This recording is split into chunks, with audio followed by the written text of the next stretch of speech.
So last time we talked about the four methods, plurality, border count, elimination, and pairwise competitions. In section 7.2, you get some more practice with those same methods, but breaking ties. So we looked at this example last time here where we had a preference table and A had 12 first place votes and B also had 12 first place votes. So A and B tied with plurality. So determine the plurality winner, well, A and B tie. And then part A says break it with a border count. So we did a border count for A, B, C, and D. However, we're only trying to break a tie between A and B, so we actually don't need this information and we don't need this information. So you really only have to do the border count for A and B. And let's see here, A has 48 votes there and another 28, so that is 76.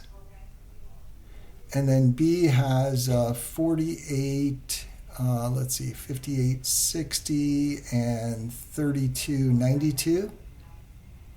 So B would win the tie with border count.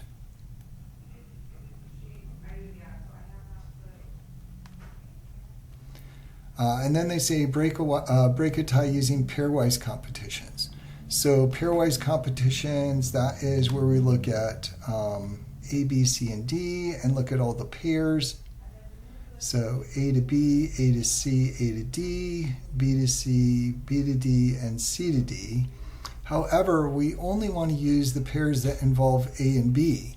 So the pair C to D does not involve either A or B. So we don't need that one. So we just have to look at A to B, A to C, A to D, and then let's see, B to C and B to D.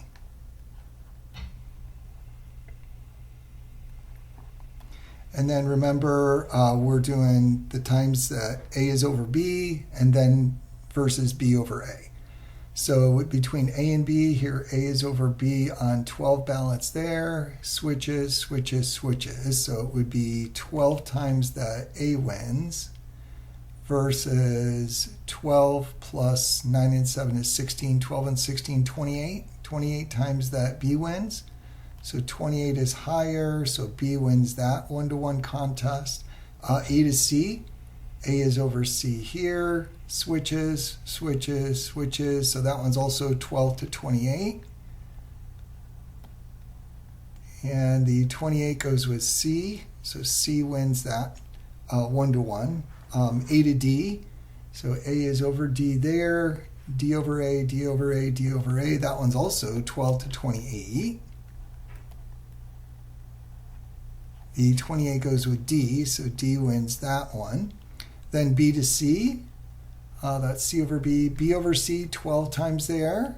C over B, C over B. So 12 and then 28 again. So 12 times B is over C to 28 times that C is over B. So 28 is larger, that goes with the C. C wins that one.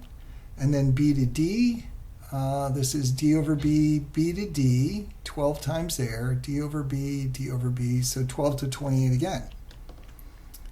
So 12 to 28, and the 28 goes with the D. So here, B wins one time, C wins twice, and D wins twice. So C wins 2 times.